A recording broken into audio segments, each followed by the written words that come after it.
오늘 주님께서는 우리 성도들, 주의 백성들의 마음의 상태가 있는데 네 가지의 마음 상태를 오늘 말씀 속에서 하고 있습니다. 주의 백성들이 하나님을 믿고 주님 앞에 나와서 믿음 생활을 하면 모두가 다 아름다운 믿음의 열매를 맺어가야 하겠는데, 똑같은 생명의 말씀, 능력의 말씀을 듣고 있는데도 불구하고 상황은, 각각의 모양은 다르더라는 것입니다. 그래서 오늘 주님은 네 가지의 마음 상태를 말씀을 하고 있습니다.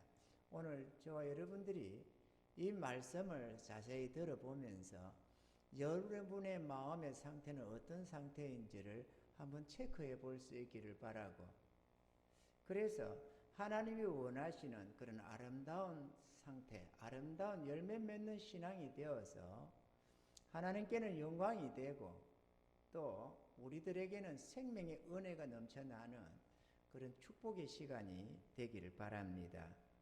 첫째, 길가에 떨어진 씨앗과 같은 마음이 있다라고 했습니다. 12절에 길가에 있다는 것은 말씀을 들은 자니 이에 마귀가 와서 그들로 믿어 구원을 얻지 못하게 하려고 말씀을 그 마음에서 빼앗는 것이요 라고 했습니다.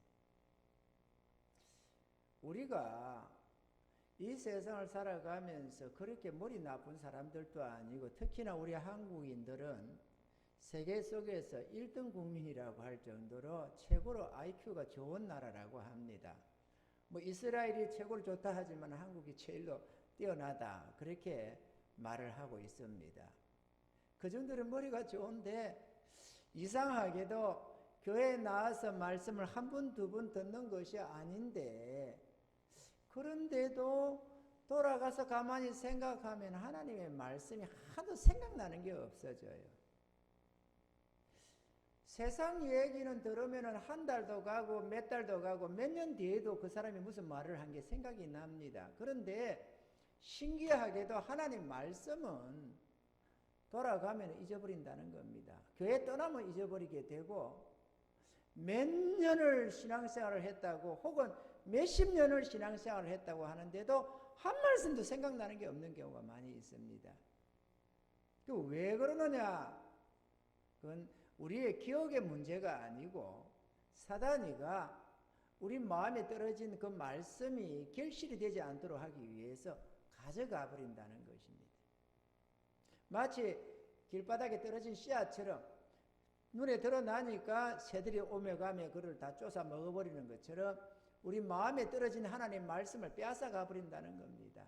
누가? 말씀을 들을 때에 집중해서 듣지 못하고 마음 들여서 경청하지 못하고 이런저런 생각을 하면서 들어보면 우리 보면은 핸드폰을 뒤다본다니 예배를 드리다가도 무슨 띵동하면 쳐다보고 카톡하면 뒤다보고 이런 거, 그 하나님 예배가 제대로 되질 않아요. 그러니까 교회 들어올 때는 핸드폰 다 중단시키고 하나님 앞에 예배 드리는 자로서 내가 지금 하나님 앞에 산 제물이 되어서 하나님 예배를 드려야 되는 것입니다. 다른 생각을 하면서 이런저런 잡다한 생각들 또는 졸며 잘새 이런 상태로 되는 마음은 이 길바닥에 떨어진 씨앗과 같은 마음이라서, 길바닥 같은 마음이라서 이게 마음이 다져져 있어 가지고 도무지 결실이 되지 않고, 결실이 되지 않을 뿐만 아니라 아예 사단이가 다 빼앗아가 버린다는 것입니다. 이해가 되시면 하면, 생각은 내가 신앙생활 잘해야지 할지는 모르지만 전혀 결실은 있을 수가 없다, 믿음이 제대로 될 수가 없다라는 것입니다. 우리가 이런 상태가 되지 않도록 우리는 조심해야 될 줄로 믿습니다. 아멘입니까? 두 번째는 돌짝밭에 떨어진 씨앗과 같은 마음이라는 것입니다. 그래서 돌짝밭 같은 마음이 있다라는 것이죠. 돌짝밭이 어떤 밭이냐? 농사를 짓다 보면은 기름진 땅에 돌이 없는 땅들도 있지만 대체적으로서는 산간지역이나 어떤 지역들을 보면은 이런저런 바위도 있고 돌도 있고 그렇습니다. 그런데 흙이 있는데 돌 위에도 이렇게 전기질을 하고 뭘 하면 돌 위에도 바위 같은 돌 위에도 이게 씨앗 이게 흙이 있습니다. 그런데 씨앗을 이렇게 휘휘 뿌리다 보면은 그런 데도 떨어진다는 거죠. 좋은 땅에만 떨어지는 게 아니고. 그러면 밑에가 바위가 있는데 위에 흙이 조금 있는데 거기에 떨어진 씨앗이 어찌 되느냐? 씨앗은 처음에 발아하겠죠. 싹이 나고 뿌리가 내립니다. 그런데 문제는 흙이 깊어야만 뿌리가 깊이 들어가면서 수분을 흡수하고 그래서 열매를 맺어가는데 이 돌짝밭에 떨어진 씨앗은 뿌리가 제대로 내려갈 수가 없는 거죠. 흙이 얕아서. 그러니까 햇빛이 쨍쨍 내리쬐게 되면은 맨날 며칠 가뭄이 좀 들고 하면은 그냥 싹 말라서 결실이 안 된다는 것입니다. 이런 마음이 있다는 거죠. 이런 마음이 어떤 마음이냐? 그러면 그런 씨앗 얘는 하는데 그러면 그런 마음을 가진 성도들의 모습은 어떤 상태냐는 거죠. 그건 다름 아니라 믿음의 뿌리를 못 내린 성도를 두고 말을 합니다. 어떤 성도가 믿음의 뿌리가 안 내리느냐? 뭐 내가 교회 나온 지 몇 달이 안 됐다. 이거는 우리가 이해할 수 있어요. 몇 달 안 됐는데 뿌리가 내리면 얼마나 내리겠습니까? 그런데 신앙생활을 한 지 1년이 되고 2년이 되고 5년이 되고 10년이 됐는데도 믿음의 견고함이 없다. 뿌리가 별로 못 내렸다. 그럼 왜 그럴까요? 그거는 우리가 간단히 생각해서 첫째 예배에 충실하지 않았다는 것입니다. 예배가 들쑥날쑥하는 거죠. 나왔다가 안 났다가. 좀 믿음 생활을 하기로 결심을 했으면 주일 성수는 최소한도 해야 된다. 낮 예배, 저녁 예배는 드려져야 됩니다. 할 수 있어서 시간이 된다면 어찌하든지 수요 예배도 참여해야 됩니다. 믿음의 삶을 살기로 하고 내 하나님의 은혜와 능력 속에서 살아가겠다고 결심을 했으면 내가 이제 세상을 살다가 세상과 함께 끝나는 게 아니라 내 하나님의 은혜 속에서 주를 믿고 살다가 천국 가겠다고 결심을 했으면 이 신앙생활이 반듯해야 됩니다. 특히나 이 예배는 가장 중심적인 것입니다. 하나님 중심, 예배 중심. 이해가 되시면 하면. 그런데 이번 코로나 사건도 있지만 이게 아닐지라도 예배가 내 좋을 대로 예배가 되어가지고 교회에 나오고 싶을 때는 나오고 일 생기면 안 나오고 잘 들리나요? 이게 예배가 들쑥날쑥하게 되면은 믿음의 뿌리가 내리지를 않아요. 또 교회를 이 교회 저 교회를 옮겨 다니면서 다니다 보면 믿음의 뿌리가 내리지를 못합니다. 여러분 우리가 나무를 과일 나무를 하나 옮겨 심더라도 좀 토양이 좋지 못해도 심어놓고 가만히 내버려 둬야 몇 년이 지나면서 뿌리가 내리면서 결실이 생기는 것이지 자꾸 여기 옮겼다가 저기 옮겼다가 하면은 아무리 좋은 땅이라도 결실이 안 됩니다. 아무리 설교가 좋고 교회가 아름다워도 자꾸 옮겨 다니는 신앙 가지고는 결실이 될 수가 없어요. 믿음의 견고함이 생길 수가 없습니다. 이해가 되시면 하면. 그러니까 생각으로는 내가 이제는 믿음 생활 잘해야지 때를 따라 성령의 감동도 있고 내가 이제 말씀대로 믿음으로 믿음 생활을 하면서 내가 하나님의 은혜 속에 살고 천국 가야지 이런 때때로의 결심이 있어도 예배에 충실하지 못하고 어떤 신앙의 뿌리를 제대로 못 박으면은 내 생각은 잘하고 싶지만 하나님 말씀에 결실이 없다라는 것입니다. 돌짝밭에 뿌린 씨앗과 같다는 거죠. 이해가 되시면 하면 오늘 말씀도 한번 보세요. 여기에 바위 위에 있다는 것은 말씀을 들을 때에 어떻게 들었다고요? 기쁨으로 받으나 감동이 있었다는 거죠. 아멘. 나도 이제 그렇게 살아야지. 이런 감동 저런 은혜가 있는데도 불구하고 아름다운 믿음이 되지 못하는 이유는 어디에 있느냐? 믿음에 견고하게 뿌리를 내리지 못했다는 것입니다. 제가 오늘까지 이렇게 목회사역을 오래 하면서 예배에 들쑥날쑥하면서 믿음에 뿌리 내리는 사람 못 봤습니다. 이해는 됩니다. 하다 보니까 직장 때문에 뭐 일 때문에 뭐 때문에 뭐 피곤해서 어째서 뭐 결혼식에 있어서 장례식에 있어서 이해합니다. 인간 세상에 어찌 일이 없겠어요. 문제는 결실이 안 된다는 데 문제가 있습니다. 내가 안 된다고 하는 게 아니라 생명의 주님 되시는 하나님 되시는 그 주님께서 안 된다고 하면 안 되는 거예요. 이해가 되시면 하면 우리 생각에는 될 것 같아도 이번에 며칠 전에 제가 사모한테 화분 하나를 좀 이렇게 한 게 있습니다. 누가 키우던 건데 이게 좀 저거 해서 이렇게 준다고 한다고 해서 이렇게 가져온 게 받아온 게 있었습니다. 그런데 좋은 나무인데 이게 좀 가축이 좀 어떻게 됐는지 노래서 좀 잎도 노래지고 좀 상태가 그렇게 좋지를 못해요. 우리 집에 화분들은 파랗파랗고 싱싱하거든요. 잘 자라 있어요. 조화가 잘 돼 있어서 집안에 분위기가 참 좋습니다. 그런데 이 가져온 나무가 그렇지가 못해요. 하초는 좋은 하초인데.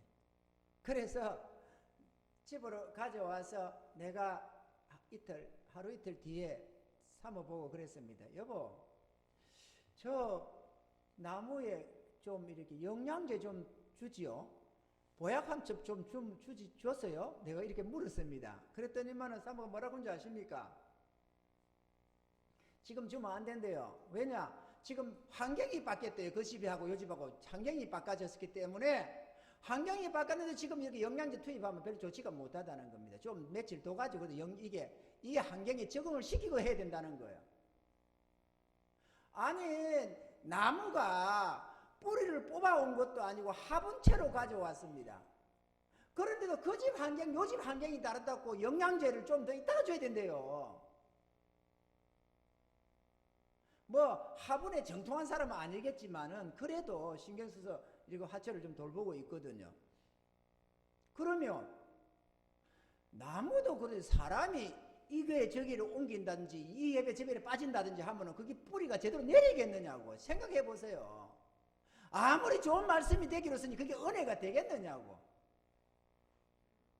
우리 생각은 기쁨을 들으면서 아멘 아멘 해보겠지만 내 믿음이 견고하지 않으면은 뿌리가 깊이 내려가지 않으면은 좀 문제가 생길 때는 문제가 생기는 겁니다. 가정에 어려움이 닥쳤다. 에이 몰라 지금 안 되겠어. 일단은 일을 해 먹어야 돼. 이러면서 빠진다든지. 그래 교회를 가야 되겠는데 아이고 오늘 뭐 장례식이 있다는데 뭐 어쩌겠어. 그래 가야지. 결혼식이 있는데 어쩌겠어. 이런 식으로 저런 식으로 그냥 뿌리가 제대로 안 내려 믿음이 뿌리가 안 내려져요. 사람이 사는데 뭐 별 수 있냐 하겠지만은 지금 인간적으로 세상적으로 살자는 게 신앙생활이 아니지 않습니까? 하나님 백성으로 돌아와서 하나님 없던 인생에서 하나님 품으로 돌아와서 전능하신 그 하나님을 모시고 하나님과 함께하며 하나님의 말씀대로 살면서 하나님의 능력 속에서 살아가는 게 신앙 아니겠어요? 종교생활을 하자는 게 아니잖아요. 불교냐 기독교냐가 문제가 아닙니다, 여러분. 살아계신 하나님 품으로 돌아오는 게 중요한 것이지. 그런데 능력의 말씀입니다. 하나님 말씀은 살아있습니다. 우리의 마음에 떨어지면 반드시 발화하고 열매가 맺혀지는 게 하나님 말씀입니다. 그런데 왜 몇 년씩 신앙생활을 해도 열매가 안 맺히느냐 이거죠. 똑같은 종교인 왜 그렇겠어요? 뿌리가 안 내렸다 이거죠. 그래서 좀 모지락스럽게 들릴지 몰라도 나는 예배에 충실하라고 말을 합니다. 주일은 지켜야 된다. 왜 예배가 들락날락 하느냐 이거죠. 하나님 앞에 예배가 내 중심으로 내가 하나님께 예배를 드리는 게 아니고 하나님의 백성은 마땅히 하나님 앞에 드려야 되는 예배가 왜 들쑥날쑥 하느냐 이거죠. 저도 초신앙 때가 있었습니다. 근데 저는 주의 은혜를 입어가지고 옛날에 하나님 모를 때는 그래 들락날락 했습니다. 다니다가 안 다니다가 또 그렇게 하다가 또 방을 또 그러고 있다. 방도 아닙니다. 그냥 다니다 안 다니다. 하나님 몰랐으니까 다니다 안 다니다가 그것도 누가 가자고 하면 또 따라갔다가 또 다니다가 또 안 다니다가 이렇게 하면서 다녔어요. 마치 옛날에 어린 아이들 아이들 그 시험지 붙였다가 떨어뜨렸다 하듯이 끊었다가 붙였다가 하듯이 말이죠. 다니다가 안 다니다가 그러다가 하나님의 은혜를 입었습니다. 은혜를 입고 하나님 살아계시구나. 내가 하나님 믿기로 작정하고부터는 예배 빠진 적이 없습니다. 낮 예배, 저녁 예배 말할 것도 없고 수요 예배에 빠지지 않고 금요 기도 안 빠졌고 새벽 기도도 안 빠졌습니다. 1년이 가고 2년이 가고 3년이 가도 빠진 적이 없어요. 좀 신앙에 줏대가 있어야 되잖아요. 하기로 했으면, 믿기로 했으면, 은혜를 입었으면 제대로 입어야 되잖아요. 근데 일만 있으면 빠져. 예배에 일만 있으면 빠져요. 하나님이 그렇게 하라고 합니까? 그러면 안 된다 하잖아요. 이해가 되시면 하면, 우리 좋을 대로 신앙이고 우리가 주권자면은 괜찮아요. 내 좋을 대로 신앙생활을 해도 괜찮다면 괜찮은데 하나님이 그러면 안 된다 하잖아요. 믿음 생활을 하려면 똑바로 하라고. 그래서 내 좋을 대로 들락날락 하다 보니까 믿음의 뿌리가 내리지를 않네. 여러분, 어릴 때부터 신앙생활을 한 사람 또는 모태신앙, 이런 사람은 조금 문제 생겼다고 교회를 떠나고 신앙생활을 뭐 예수 안 믿고 뭐 이렇게 떠나고 뭐 이런 건 잘 안 됩니다. 아무리 뭘 안 듣고 잔망을 쥐고 살았을지라도 오랜 기간 꾸준하게 해오던 게 있어가지고 웬만해서는 교회를 떠나고 하나님을 배반하는 짓을 안 해요. 왜? 믿음의 뿌리가 깊이 좀 박혀 있습니다. 그런데 중간에 이렇게 얼떨거리게 다니던 분들은 뿌리가 별로 없어요. 그러니까 좀 문제가 생기면 심각해지는 겁니다. 가정에 어려움이 닥쳤다든지 질병이 찾아왔다든지 결혼을 한다든지 이사를 간다든지 누가 죽었다든지 이런 무슨 문제가 생기면 신앙이 그냥 흔들흔들해지는 겁니다. 우리 주변에 많지요? 우리 주변에 많아요. 여러분은 지금까지 신앙생활 하는 게 당연하고 그게 옳다고 생각할지 모르지만 과연 내가 하나님의 권능 속에 살고 있는 걸 한번 생각해 보세요. 하나님의 말씀이 능력의 말씀으로 내 삶에 역사하는 경험을 해본 적이 있는가 한번 생각을 해보세요. 여러분 속에서. 여러분은 한 해의 기적을 몇 번 봅니까? 전능하신 하나님 말씀이 성취되는 걸 여러분은 몇 번 경험합니까? 한 해 동안에. 한 해 동안이 아니라 평생에 경험한 적은 있습니까? 왜냐? 결실이 없어요. 믿음의 뿌리가 없어가지고. 그러고도 그게 신앙이 예지하고 이 사람도 그렇게 살고 저 사람도 그렇게 사니까 이게 신앙이지 뭐 이렇게 하고 다니는데 하나님은 그 돌짝밭에 뿌린 씨앗과 같다 이러는 거죠. 안 됩니다, 여러분. 그런 결실이 안 됩니다. 하나님의 영광을 볼 길이 없고 하나님의 능력을 맛볼 길이 없고 하나님의 말씀이 능력으로 역사하는 그 역사를 경험할 수가 없습니다. 남들은 수없이 하는 그걸 자기는 뭐 없어요. 그가 집사가 됐건 권사님이 됐건 장로님이 됐건 목사가 됐건 상관없습니다. 없어요. 평생 가도. 뭐 때를 따라 뭐 하나님 뭐 누구 기도했다면 치료받았다 뭐 했다 이런 건 있을 수 있죠. 그러나 말씀의 능력을 경험할 수가 없고 성령의 아름다운 열매가 맺혀지지 않는 그냥 인간으로 살 수밖에 없는 겁니다. 신적 존재가 되질 않아요. 하나님은 새 생명으로 새로운 성품을 부여하시고 신의 성품에 참여케 해서 하나님의 거룩한 그 심령으로 변화시켜가면서 정욕적인 인간이 아니라 하나님의 성품으로 변화시켜가는 이 놀라운 능력의 역사를 몰라요. 주의 백성들이. 그냥 종교생활을 하는 겁니다. 그게 전부인 줄 알고. 왜냐? 자신의 경험이 없으니까. 그게 전부인 줄 알아요. 그리고 신앙의 의무적인 거, 뭐 예배 주일날 한번 놓는다든지, 주일 낮 예배면 나도 다행인 줄 알아요.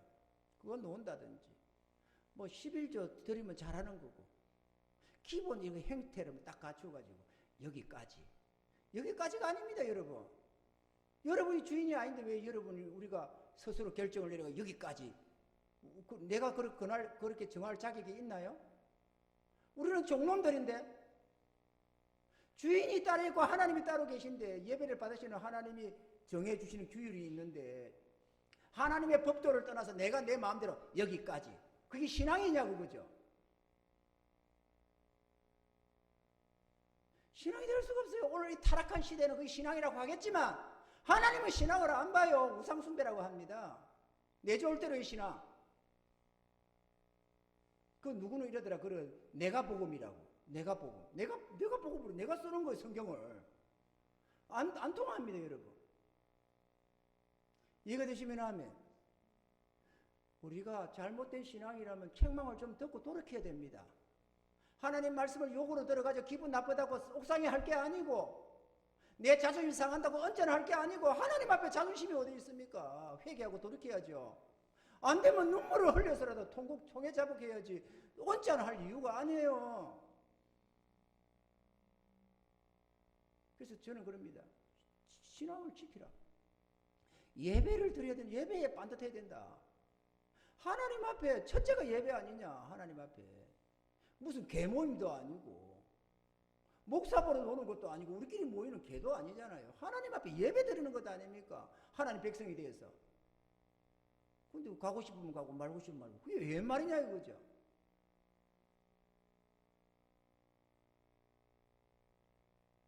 세 번째로 가시밭에 뿌린 씨앗과 같은 마음이 있다는 겁니다.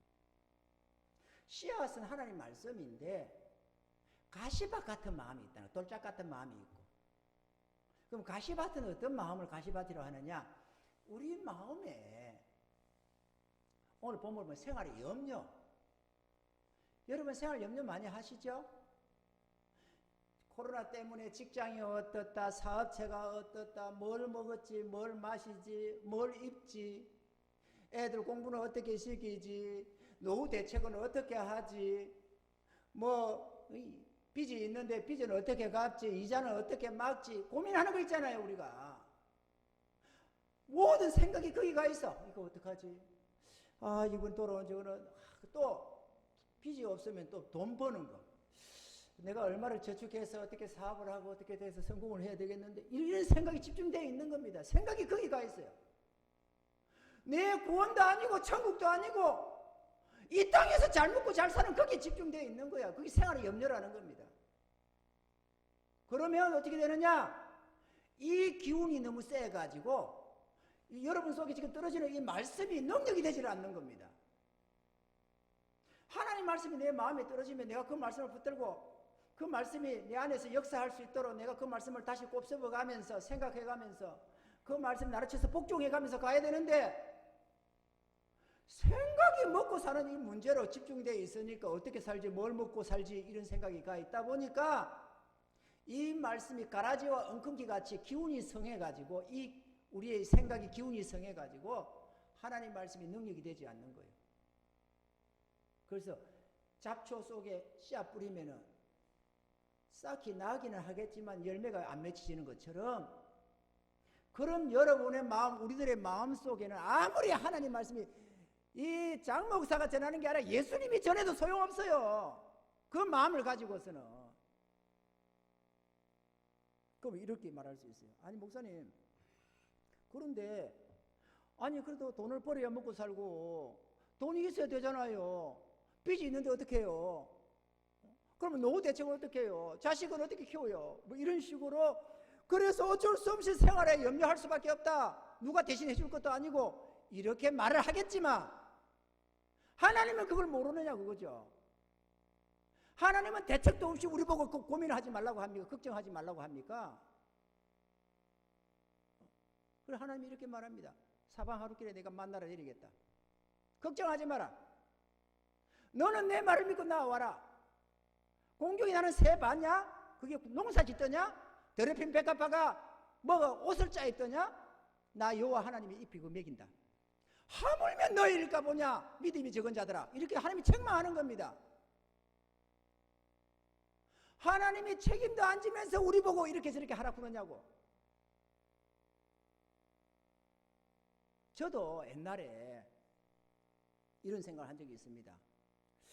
공중에 나는 새를 보라. 너희는 무엇을 먹고 무엇을 마시고 염려하지 마라. 너희는 그의 나라와 그를 구하라. 그러면 이 모든 걸 너희에게 더하시리라. 이 말씀이 내한테 찾아왔어요. 신앙 초기에. 신앙생활 한 2, 3년 한 뒤에 이 말씀이 내한테 임했어요. 가만 생각하니까 이게 이해가 안 되는 말씀이더라고.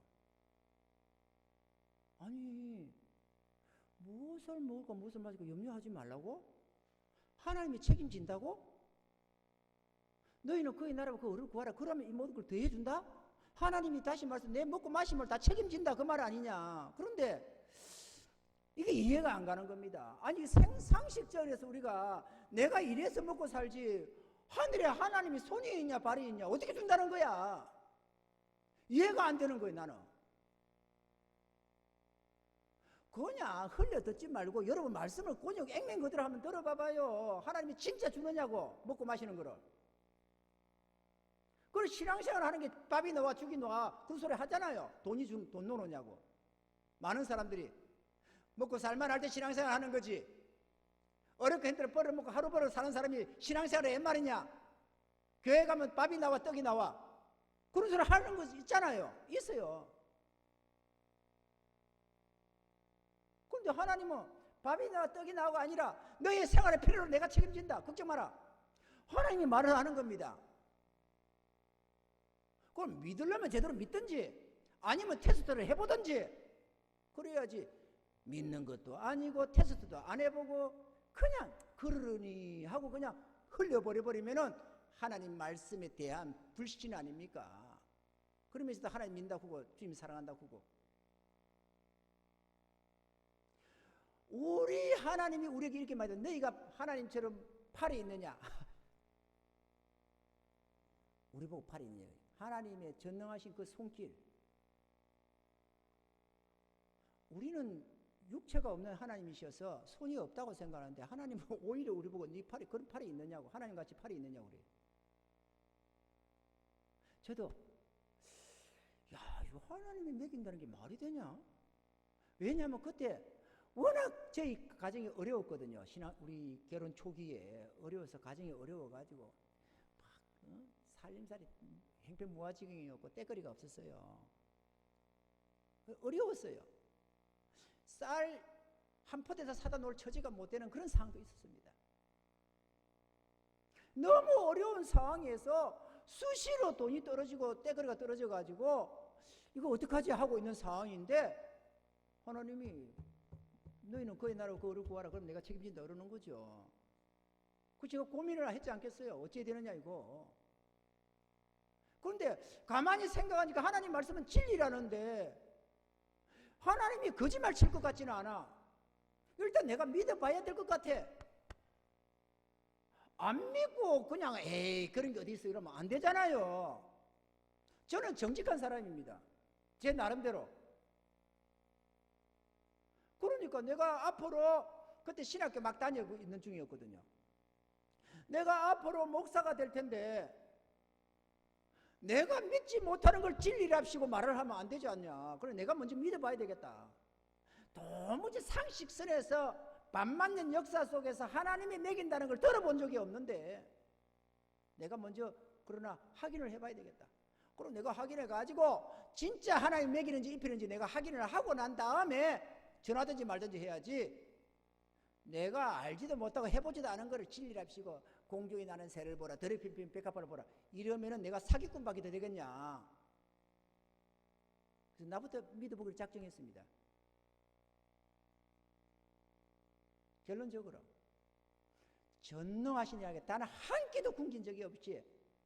그때부터 역사해 주셔가지고 옷 달라고 하면 옷 주시고 신 달라면 신 주시고 그래가지고 그때 이후로 지금까지 이 30년 가까운 세월 동안에 저 뒤에 앉아있는 내 아내 저 사모가 단 한 번도 나에게 돈 얘기한 적이 없다 이거예요. 단 한 번도. 자식들 공부시키면서 단 한 번도 나에게 돈 얘기한 적이 없어요.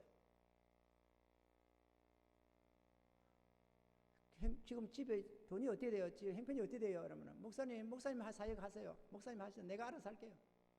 그 기도하는 겁니다. 하나님 학비 들어갑니다. 뭐 대학원 다닐 때는 학비가 좀 들어갑니까? 한 학기면 400만 원씩 뭐 이렇게 학비가 들어가요. 하나님 들어갑니다. 하나님이 책임다져요. 하나님이 책임진다니까. 지금 저희 집도 아파트 좋아요.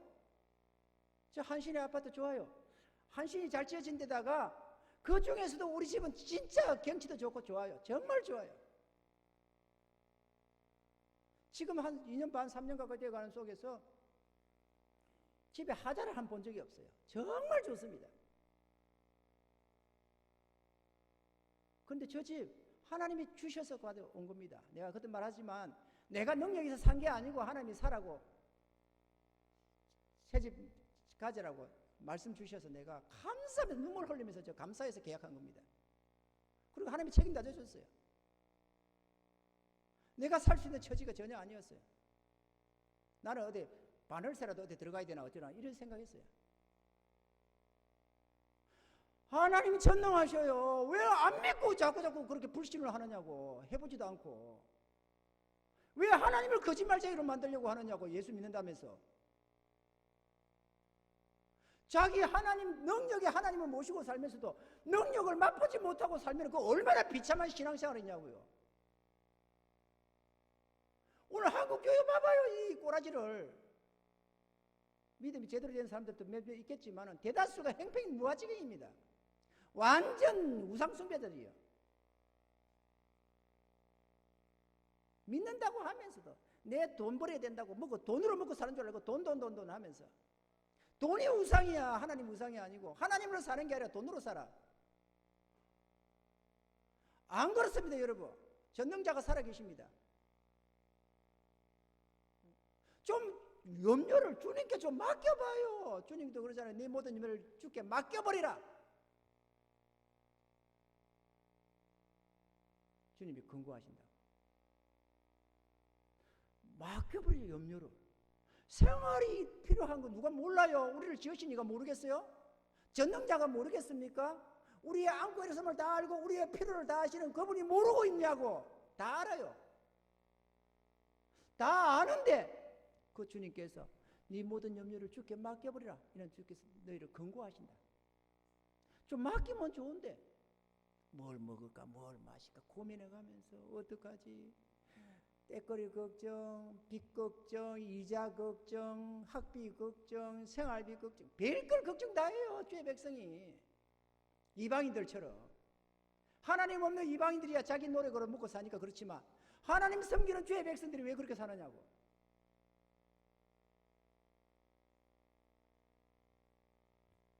그래가지고 생활염려, 돈 버는 것 또는 뭐 즐거움을 찾 일락, 빠질 일자, 즐거울 낙자, 즐거움에 빠지는 거.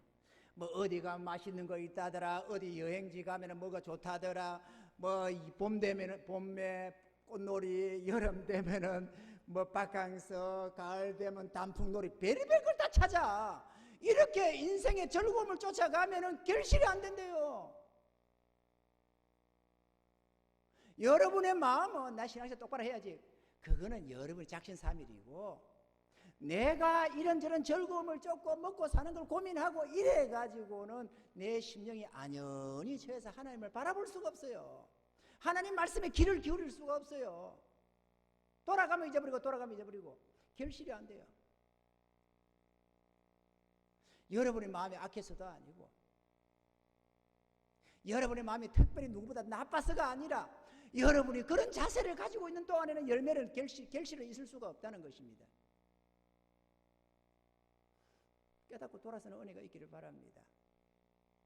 해본 다음에 이 목사 목을 움켜잡든지 하나님을 손가락질을 하든지 하려고 하면 그때 하고 해보지도 않고 하나님을 배반할 짓은 하지 말고 하나님을 의심하고 불신하는 짓은 하지 말자 이거죠. 내 영혼도 위험해지고 도무지 하나님께 영광도 안 되고 그러니까 나처럼 해봐봐요. 해보고 그 다음에 생각해요. 안 되면 책임질 테니까.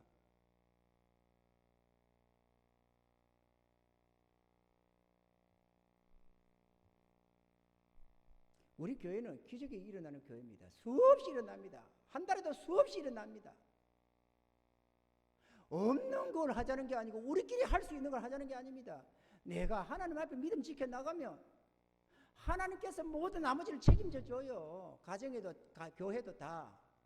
사람이 하는 게 아닙니다. 하나님이 전능자가 하셔요. 해보면 합니다. 해보면. 이게 되시면 하면 해봐요. 성경을 뭐하러 봅니까? 성경 한번 봐봐요. 저 옛날에 여호사밧 왕 때에 수많은 새 왕이 모압이며 뭐 이렇게 해서 새 왕이 쳐들어왔습니다. 작당을 해가지고. 여호사밧 왕이 가만 보니까 기가 차는 겁니다. 어찌할꼬 그래가지고 하나님 성전에 가서 기도를 하면서 하고 있으니까 앵걸 선지자 하나가 일어나서 한다는 소리가 이 전쟁은 여호와께 속한 거니까 너희 상관없다. 너희는 가만히 구경만 해라. 하나님이 할 테니까. 이러는 겁니다. 아니 저 대군이 쳐들어왔는데 너희가 전쟁에 관여할 게 없대요. 가만 구경만 하래요. 하나님이 할 테니까. 그리고 여호사밧 왕이 그게 감사해가지고 저 선지자를 신뢰하고 하나님을 신뢰해라 이러면서 해가지고 다음날 아침에 전쟁에 임하는데 군사들이 가는데 그 앞에 찬양대를 앞세워가지고 하나님 찬양하게 했습니다. 찬양대가 찬양하는 순간에 하나님이 역사를 해가지고 말이에요. 그 세 왕이 쳐들어와서 서로 싸움 붙여가지고 싸그러면 다 죽었다는 거 아닙니까? 그래서 사흘날 동안에 그 군수품 갖다 나른다고 손 하나 까딱 안 하고 그 어마어마한 군수품을 다 챙겼다는 거 아닙니까? 전쟁이 일어났는데 어떻게 사람이 싸움을 안 해요? 하나님이 하면 다 해요. 그죠? 이사야 때는 안 그랬어요? 히스기야 왕 때? 아람 군대가 쳐들어와가지고 완전히 에워싸가지고 그래 다 죽게 생겨가지고 아수르 왕이 사네립이 쳐들어와가지고 이스라엘 성들 대부분 다 처리해버리고 예루살렘에서 우게 싸고 있을 때에 내가 너희들이 저기 있는 너희들 다 너희 소변을 마시게 하고 너희 대변을 먹게 하기라고 비웃고 조롱하던 그 무리들 앞에서 하나님이 걱정 마라.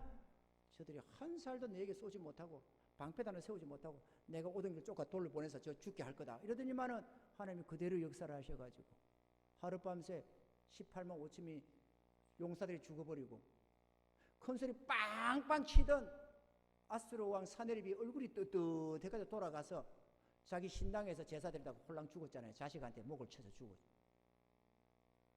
하나님이 하신다니까. 전쟁이라도 하나님이 하시는데 다시 말해 북한이 쳐들어오고 일본이 쳐오고 소련이 쳐오고 중국이 쳐와도 하나님이 하시면 된다 이거죠. 사람이 하는 일이 아니다니까. 하물며 우리 먹고 마시는 거 하나님이 그거 모르느냐고. 하나님이 하셔요. 좀 믿음을 가집시다. 사람끼리 못 믿어서 불신시대지만 하나님은 못 믿으면 어떡해요?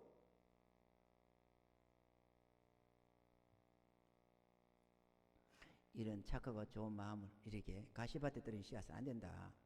생활에 염려하며 돈 버는 것 추구하고 성공하겠다고 애쓰고 즐거움 쫓아가고 이런 마음은 가시밭에 뿌린 씨앗과 같아가지고 절대로 결실이 없다. 아멘이죠? 없습니다. 결실을 하려면 이래서는 안 된다는 거죠. 그럼 어쩌면 결실하냐? 착하고 좋은 마음으로 먼저 하나님의 말씀을 들어야 된다. 착하고 좋은 말은 하나님의 말씀을 듣고 하나님의 말씀을 잘 듣는 게 첫째 중요합니다. 왜? 믿음은 들으면서 생기니까. 듣고 깨달아져야 되는 거니까. 두 번째로 듣고 지켜 행해야 된다. 들었으면은 아멘 하고 내가 순종해야 되는 거죠. 좀 어려움이 와도 내 눈에 볼 때 저거 안 될 것 같아도 하나님의 말씀을 받았으면 믿음으로 하는 겁니다. 해보는 거예요. 하셔야 됩니다. 안 될 것 같아도 인간적으로 볼 때 절대로 불가능한 것도 내가 믿음으로 발을 떼면 하나님이 역사합니다. 창세 이후로 지금까지 그래 왔어요. 그래 해보면 압니다. 저 집 사는데 1개월 계약하고 1개월 정도밖에 없어서 1개월 그죠? 한 1개월 돈도 없는데 1개월 계약하고 하나님이 뜻을 주시니까 계약했지. 1개월 아이고 참네. 1개월 동안에 엄청난 돈을 어디서 만들어요? 어디 한 푼 두 푼입니까 아파트가? 하나님이 다 해줬어요. 책임주셨어요. 그래서 이쁘게 잘 들어갔습니다. 하나님 전능하셔요. 이번에는 몇천 원 있었는데 그 전에 빌라 살 때는 옛날에 20년 전 빌라 살 때는 고급 빌라 사면서도 단돈 100만 원도 없었어요. 근데 하나님이 빌라 사래요. 아이 참네. 하나님이 전능하시다니까. 히스기야의 하나님만이 아니고 여호사밧 왕의 하나님만이 아니고 다윗의 왕 하나님만이 아니고 우리의 하나님이라니까요.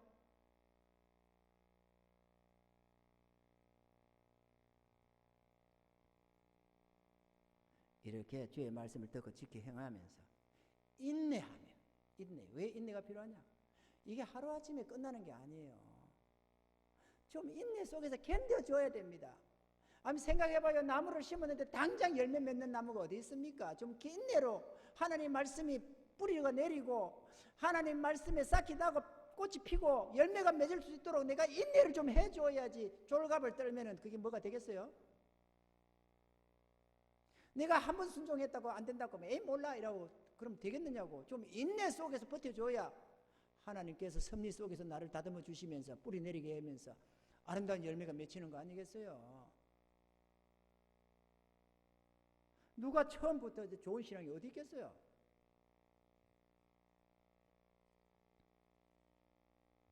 하나님은 착하고 좋은 마음을 원하십니다. 착하고 좋은 마음이 어떤 마음이냐? 정직한 마음, 겸손한 마음. 내 생각은 좀 그래도 하나님이 이렇게 말씀하시면 아멘 할 줄 아는 겸손한 마음. 그리고 이게 옳다고 싶을 때는 옳은 대로 살려고 하는 정직한 마음. 하나님은 정직하셔서 정직한 사람만이 그 길을 깔 수가 있어요. 하나님 말씀대로 살 수 있어요. 정직해야 돼요. 마음을 사곡하게 내 이속을 따라서 이렇게 저렇게 조변닥을 치는 사람은 절대로 하나님 말씀대로 살 수가 없어요. 고지 대로 옳은 대로 이게 옳다 싶으면 옳은 대로 가는 사람. 이 정직한 심령이 하나님의 뜻 가운데 설 수가 있어요. 그래서 하나님은 정직한 심령을 찾으신다고 말씀합니다. 깨닫는 은혜가 있기를 바랍니다. 사랑하는 성도 여러분, 믿음의 뿌리 내리는 게 중요합니다. 지금까지 열매를 못 맺었다면 그거는 어쩌면 감동이 있고 뭐를 해도 못 믿었다면 그거는 믿음의 뿌리가 없어서 그렇습니다. 믿음의 뿌리가 내리려면 좀 조용히 처박아 놔야 됩니다. 그 자리에 자꾸 옮기고 뭐라 하고 하면 제대로 될 수가 없어요. 가만히 그거 좀 묻어 놓듯이 뿌리를 좀 내릴 수 있게 하듯이 우리도 신앙의 뿌리가 내리려면 이 배고프에 그러면 묵묵히 좀 있어줘야 되잖아요. 이거 좀 하다가 몇 개를 하다가 에이 마음에 안 든다 또 딴 데로 오고 또 갔다가 에이 그거보다 저리 가자 이렇게 저렇게 옮겨 다니면 뿌리가 안 내려져요. 좀 요거 토양이 좀 안 좋아도 조금 가만히 좀 있어야 된다니까. 이가 이단이 아니고 싹군 목자가 아니면 좀 가만히 있어주면 열매 맺혀져요. 따라만 오면은. 생명의 말씀을 전하는데 어떻게 열매가 안 맺어요? 열매 맺히지. 또 들쑥날쑥 예배가 들쑥날쑥 하면 안 좋습니다. 내 좋을 대로 막 이랬다가 저랬다가 하나님 중심이 없어. 그러면은 주권이 하나님 주권이 아니라 내 주권으로 사는 거야. 그러면은 열매가 맺힐 수가 없어요. 뿌리가 안 내려요. 우리는 주의 것이니까 주 하나님을 따라서 그냥 순종해 가는 겁니다. 좀 이리 하라고 하면 그래 하고 야 이거 일 때문에 안 되는데 야 이건 일 때문에 일은 좀 하나님 손에 좀 맡겨요.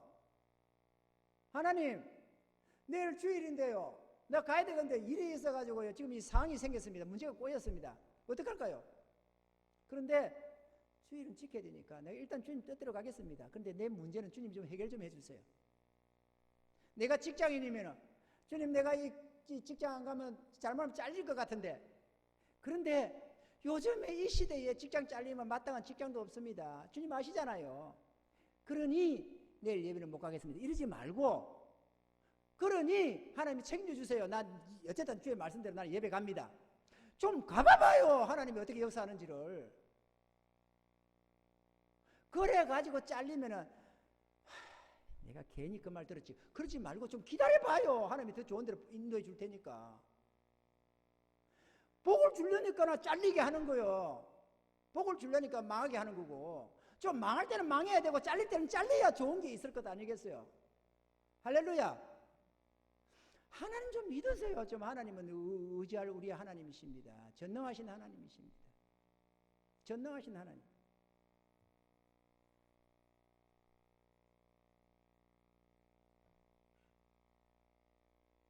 그래서 우리도 그 하나님의 은혜 입어서 열매 좀 맺어가면서 이 불신사에 이 힘들다는 세상에서 할렐루야 이러면서 감격에 겨워서 감사하면서 이야 우리 하나님 전능하신 하나님이셔.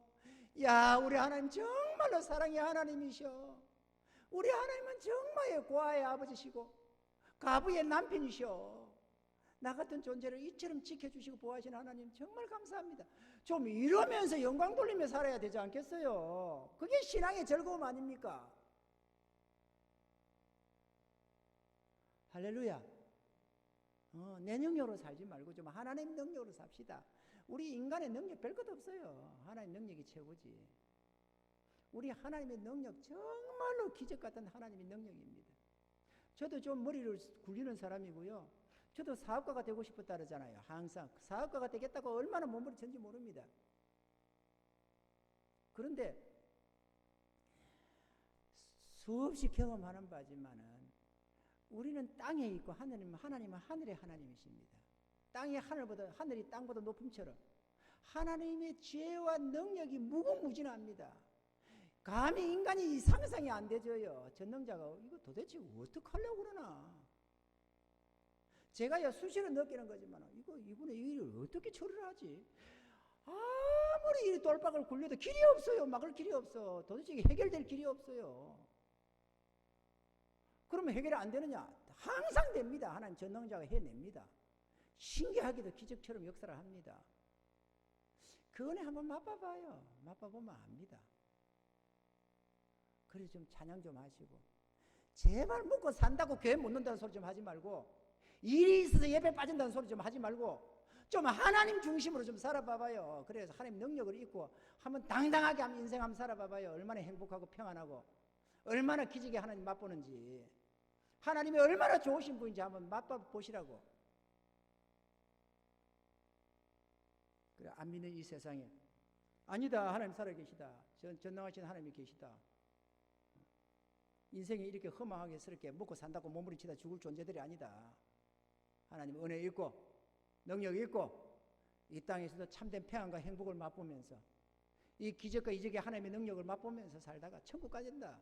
지옥 가면 안 된다. 이렇게 좀 전도해야지. 할렐루야. 그렇게 살아갑시다.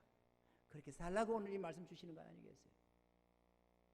이런 은혜 다 입으셔서 지금까지 어떻게 살아왔던 다 시작이 있는 법이니까 특히나 2020년이 끝나던 시점 아닙니까? 딱 끝나고 이제 새해로 딱 들어가니까 결심도 새롭게 하면서 그래 내가 막 이제 죽으면 죽는다 생각하냐면 말씀대로 한번 살아보자.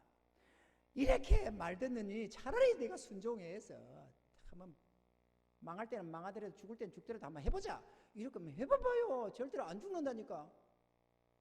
더 큰 은혜 있고 감사한다니까요. 이 장 목사, 요거 우리 자식들이 정인 아닙니까? 우리 요즘 같은 세상에 이 목사 인기 없는 이 시대에 두 자녀가 저 좋은 재능들 다 버리고 목회길 가는 거 아닙니까? 보면 알 것 아니에요. 얼마나 은혜가 되면 목회길로 가겠어요.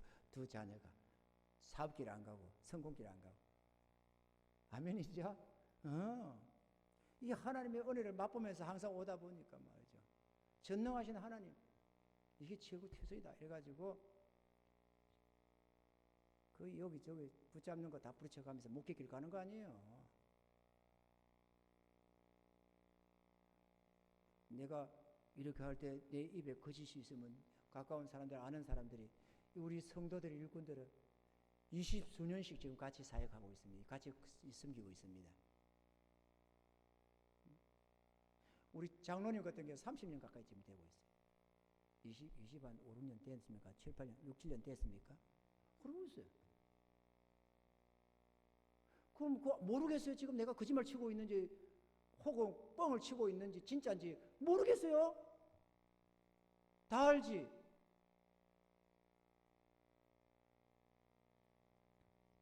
그러셔서 힘든 시대잖아요. 이때야말로 하나님 의지할 때도 아니겠어요. 이때야말로 전능자 하나님을 모시고 살아야지. 능력 없는 우리가 뭘 가지고 해가지고 각시는 남편 보고 무능하다고 돈 좀 벌어오라고 쥐꼬리만한 월급이라는 소리 하지 말고 남편은 아내 보고 뭐 이렇게 살림을 잘했니 못했니 소리 하지 말고 전능하신 하나님 모시고 살면서 좀 은혜를 맛보시라고. 얼마나 풍성한 위로를 주시는지 한번 맛보면 알 것 아니에요.